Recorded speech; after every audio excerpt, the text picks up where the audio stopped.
welcome to this discussion about technical report writing. Thank you for your time this afternoon. Hopefully, we can have an interesting. I'm sure we'll have a very interesting and constructive discussion.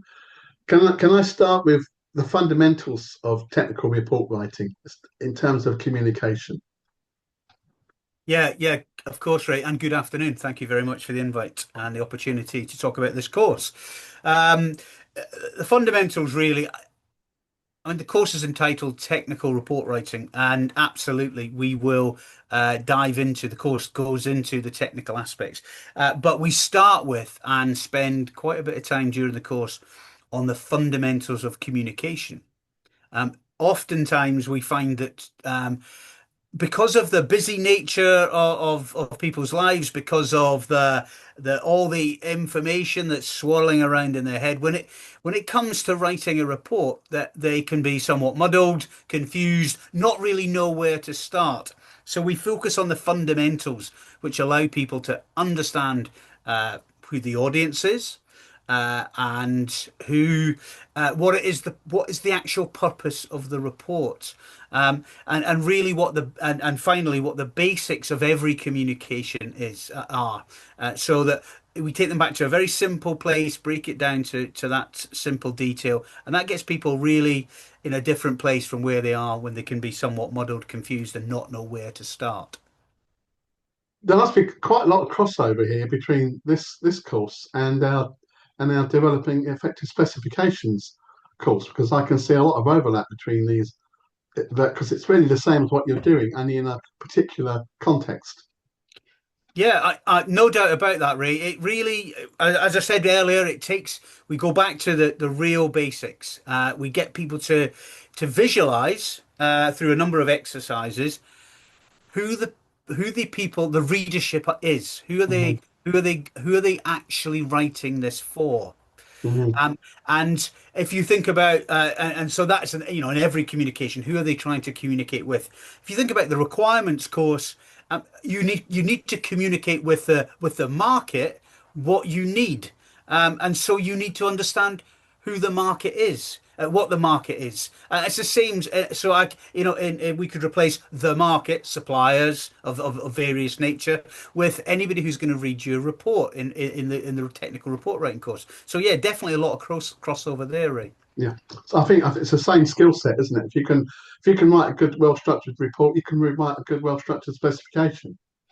Yeah, absolutely, because it's about knowing what it is you want to communicate, the requirements in the case of the requirements course, and any other topic in the report writing course, and who you need to communicate that with. Yeah. Yeah, absolutely. I guess you must touch on sort of encoding and decoding, the way that people listen to things and then decode it in their heads, and then that influences their understanding. If they don't get if the encoding decoding doesn't work properly, that's when you have mistakes. That's when you have misunderstandings, I guess.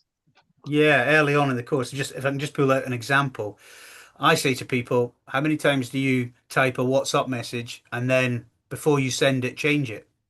Or after you sent it, read it, then change it. Um, Now, and I elaborate on that, explore that a little bit further with them, and say, now you didn't think that you were going to write something incorrectly, but you did. Hmm. Um, and another way we look at it, I say to the delegates, how many times have you heard yourself say the words, "That's not what I meant"?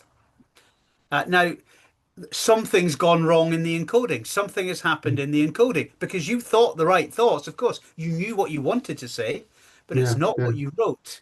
And And so we work on that area for quite a little bit of time to develop the understanding, and then great, the understanding's great, but how do you solve it? Then we work on some ideas, tools, and tricks and tips to how to solve these problems.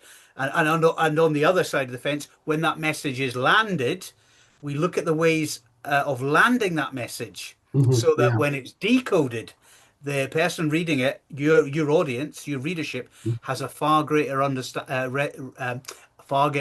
chance of understanding it than they might have if you just let it land. Yeah, Uh, absolutely, absolutely. Yeah, yeah.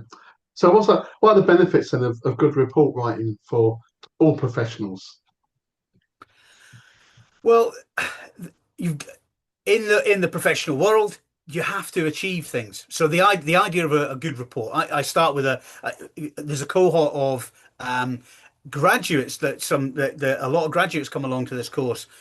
All sorts of it's good for all walks of life, all stages of professional life. But when I look at the graduates, they are they've recently been in academia, they've come from university, of course, and their focus has been on an activity. And the focus that they've had is been on reporting on the activity as they see it. What I get them to think about is the activity is the vehicle, but it's not the purpose of the report. The purpose of the report is to talk about an activity, but for a reason, for a purpose, in order to communicate what happened in the activity, in order to get something done. Because in the Mhm. professional world, we need to get things done. So good, effective, straightforward report writing helps people get things done. So it might be permission, approval to spend money in a particular area, develop a product, take a product to market, spend money on development of equipment, etc., etc. So, in a nutshell, good report writing gets things done. Okay, excellent. And what about some best practices? Well, in our course, we give the delegates some simple tools. The best practices I communicate during these courses is to use those tools. Best practice. Let me give you an example. I very strongly communicate my advice to students, the delegates on this course, that if you are struggling to get started to write a report, and often people do, don't start at the beginning.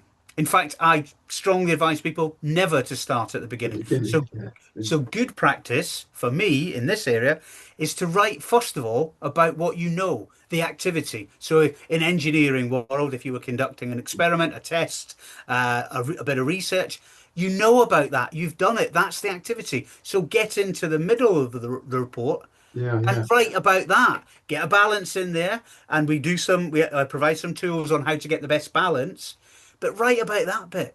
So that's one, and then you can get going. The rest will come easily. Another a bit of good practice is to engage others early on. So that does two things, Ray. I say to you, Ray, please, can you read my work? That does two things. Uh, you read my work and you give me feedback. That adds quality. Number one, great. We all know that's quite simple. But the fact that I've asked you on a Monday to spend some time with me on a Wednesday means that have to start writing that report. I have to be prepared for our meeting. yeah. You've So got a deadline to meet. Yeah, yeah. I yeah, see that. Yeah, yeah, rather than I do it in isolation. And what do I do in isolation? I do other things. I prevaricate. I put off writing the report, and that impacts the quality because I'm going to rush it towards the end of the deadline. yeah. So Absolutely, absolutely. little tweak, little tricks like that, can add, on two levels, can really add to the value of a report or the quality of a report. Yeah. Okay. Okay. Excellent. Well, thank you for that. I think some really good points. Then, as you say, the course goes into much more detail, and uh, hopefully, people will think about joining the program next time we run it. Yeah, it'll be a pleasure to see them. Thank Okay. you. Thank you very much, Malcolm, for your time. Again, very much appreciated. Thank you.